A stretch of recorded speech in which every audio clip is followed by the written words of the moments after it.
গরমে ঠান্ডার দেশে যাওয়ার কথা চিন্তা করলেই চট করে সিকিম রাজ্যের কথাই মাথায় চলে আসে। বাট শীতকালে শীতের জায়গায় কীরকম এক্সপিরিয়েন্স হয় সেইটা উপভোগ করার জন্যই আমরা বেছে নিলাম জানুয়ারিতে সিকিমের পেলিং, রাওয়াংলা ও নামচি। ওয়েস্ট ও সাউথ সিকিমের সবচেয়ে সুন্দর গন্তব্যস্থল পেলিং, রাওয়াংলা ও নামচি নিয়ে চলে এসেছি তোমাদের কাছে আরও একটা এপিসোড নিয়ে। বাজেট ট্রাভেল করতে চাইলে এই জায়গাগুলো অসাধারণ। আমাদের ট্রিপটা ছিল 3 নাইটস এবং 4 ডেজের। যেমনটি আগের ভিডিওতে দেখালাম, আমরা বন্দে ভারত চেপে পৌঁছে গেলাম সিকিমের দুনিয়ায় এবং সেই দিন থেকে 3টে দিন পর পর কি কি দেখলাম, কোথায় কোথায় ঘুরলাম, সম্পূর্ণটা তুলে ধরবো তোমাদের কাছে। এবারে বলি কিভাবে পেলিং পৌঁছাবে। কলকাতা বা হাওড়া থেকে পেলিং পৌঁছাতে গেলে তোমাদের প্রথমে এনজিবি বা বাগডোগরা আসতে হবে। এনজিবি বা বাগডোগরা এসে তোমরা রিজার্ভ কার বা শেয়ার কার বা বাসে করে পেলিং যেতে পারবে। এনজিবি থেকে পেলিংয়ের ডিস্টেন্স হলো 140 কিলোমিটার মতো। তবে শেয়ার কারে যেতে হলে এনজিবি স্টেশন থেকে তোমাদের টোটো বা অটো করে আসতে হবে এসএনটির বাইরে থেকে চোরথানে যাবার গাড়িতে উঠতে হবে। খরচ হবে 250 টাকা পার পার্সন। তারপর চোরথান থেকে অন্য শেয়ার কারে যেতে হবে পেলিং, যার মাথাপিছু খরচ হবে 200 টাকা। আর শিলিগুড়ি থেকে ডাইরেক্ট বাসেও যেতে পারবে পেলিং। বাসে গেলে সময় লাগবে 6 ঘন্টা মতো। বাসের টাইম সকাল 10:30, মাথাপিছু খরচ 225 টাকা। তবে আমরা রিজার্ভ গাড়িতে গিয়েছিলাম, সময় লেগেছিল 5 ঘন্টা মতো। খরচ হয়েছিল 4500 টাকা। তবে কস্টটা সিজন অনুযায়ী ভ্যারি করবে।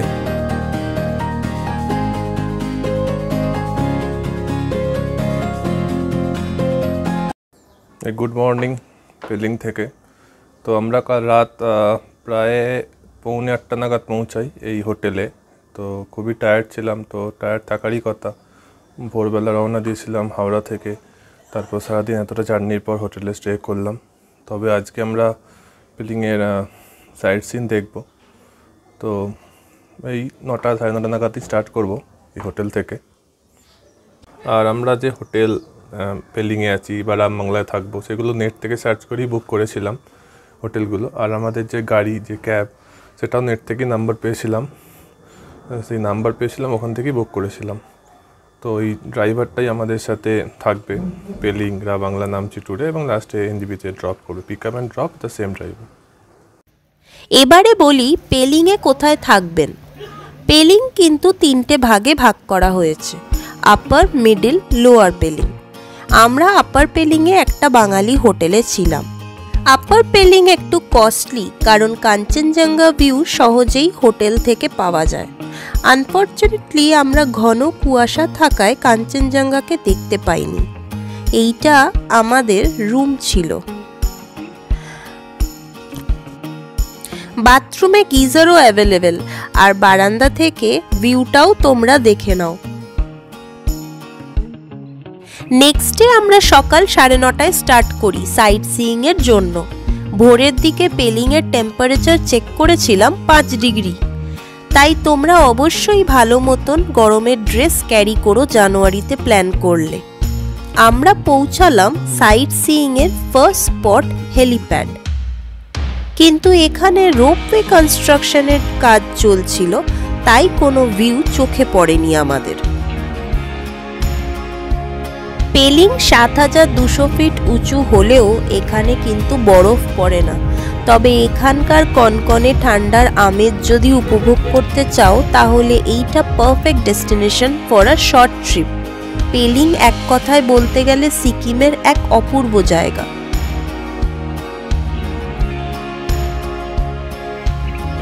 আমরা পৌঁছালাম স্কাই ওয়াক। এখানে এন্ট্রি টাইমিং সকাল 8টা থেকে বিকাল 5টা অবধি। স্কাই ওয়াকের এন্ট্রি ফি 100 টাকা পার পার্সন, আর কার পার্কিং চার্জ 30 টাকা। সিকিমের পেলিং বিখ্যাত এই স্কাই ওয়াকের জন্য। এটা ইন্ডিয়াতে ফার্স্ট স্কাই ওয়াক বা গ্লাস ব্রিজ হিসেবেও জনপ্রিয়।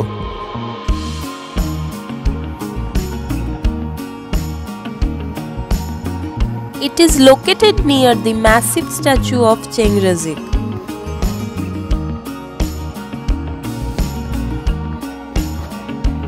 ভেতরে ঢুকতে গেলে এখানে জুতো খুলে প্রবেশ করতে হবে। You can see the spectacular views of Mount Kanchenjunga from the Peling Skywalk on a bright, clear day.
এই পথ ধরে নিচের দিকে নেমে আসতে হবে।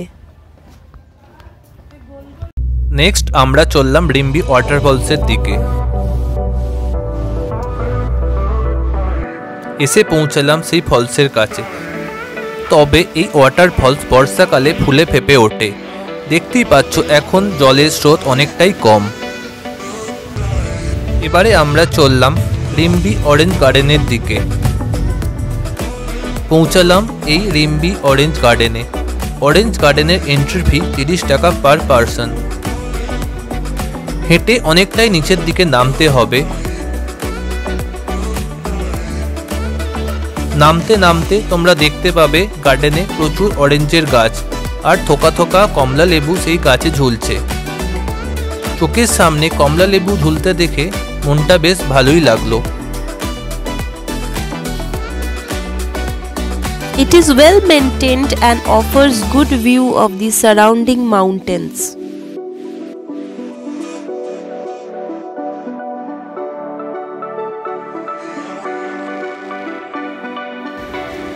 Tourists can access the Rimbi River from the garden, where one can sit on the rocks and spend some quality time in solitude.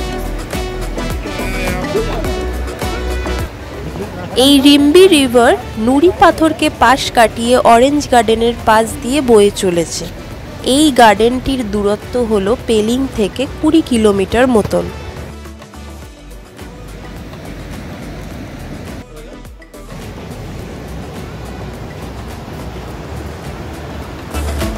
এখানে orange juice কিনতে পাওয়া যায়, সাথে অন্যান্য জুসও আছে যেটা তোমরা কিনে খেতে পারো।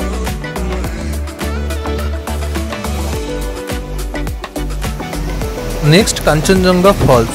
28 কিলোমিটার পেলিং থেকে দূরত্ব এই ওয়াটারফলসটি পেলিংয়ের সবচেয়ে অন্যতম আকর্ষণ। এখানে এন্ট্রি ফি 20 টাকা per person.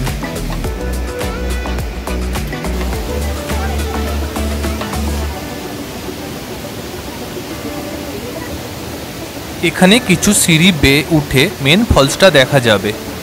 It is believed that pristine waterfall originates high up in the glaciers of Mount Kanchenjunga, which is the third highest peak in the world.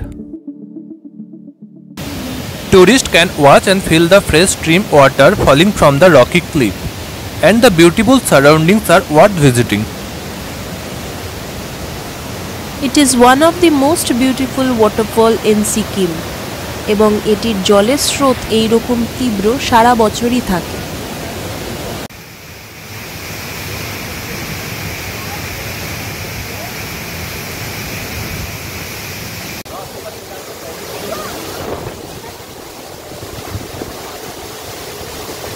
উপর থেকে জলের এই তীব্র গতি নিচের দিকে পড়ে এইভাবে বয়ে চলেছে। বড় বড় পাথর পাশ কাটিয়ে বয়ে চলে যাওয়া এই জলের গতি দেখতে দেখতে বেশ সময়টা কেটে গেল। এখানেও অনেক মুহূর্ত আমরা ক্যামেরায় বন্দি করলাম।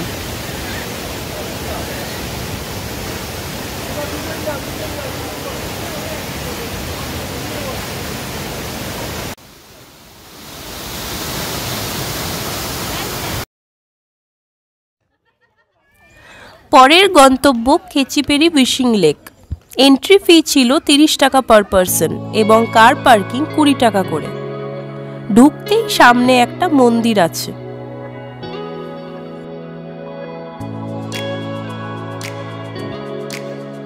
তারপরে 15 মিনিটস ভেতরে হাঁটতে হবে। হেঁটে পৌঁছাবে লেকটির সামনে। যদিও বা লেকের একদম সামনে যাওয়ার সুযোগ পাবে না তোমরা, কারণ লেকটি ঘেরা রয়েছে। এই লেকটি 31 কিলোমিটার দূরত্ব পেলিং টাউন থেকে। 3500 বছরের এই পুরনো লেকটি মোস্ট সেক্রেড লেক। অনেকে মনে করেন শিবের পা পড়ে লেকটার সৃষ্টি। Hindus believe that Lord Shiva visited this lake and meditated near it. Because of its religious significance, the lake is a government protected lake. একটা ইন্টারেস্টিং ব্যাপার হচ্ছে এই লেকে কোনো পাতা পড়ে না, পড়লেও পাখি নাকি সাথে সাথে পাতাটা তুলে নিয়ে যায়। কথিত আছে এখানে কিছু মানত করলে সেটা ফুলফিল হয়। That's why it is called wishing lake.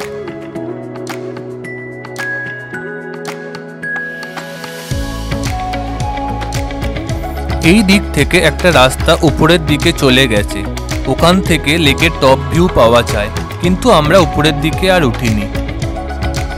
The most historic and sacred place to visit in West Sikkim.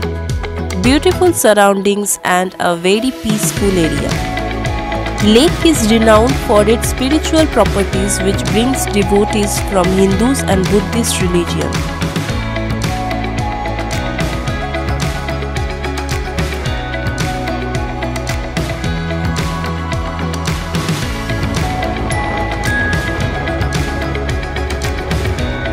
Next Sanchen Pemayangtse monastery. এইটা সিকিমের সবচেয়ে ওল্ডেস্ট মনাস্ট্রি। 1647 ইয়ার্সেই মনাস্ট্রিটা এস্টাবলিশড হয়েছিল। The Buddhist monastery was founded by lama Lhatsun Chempo. মাত্র 9 kilometre দূরে অবস্থিত এই মনাস্ট্রিটা পেলিং টাউন থেকে।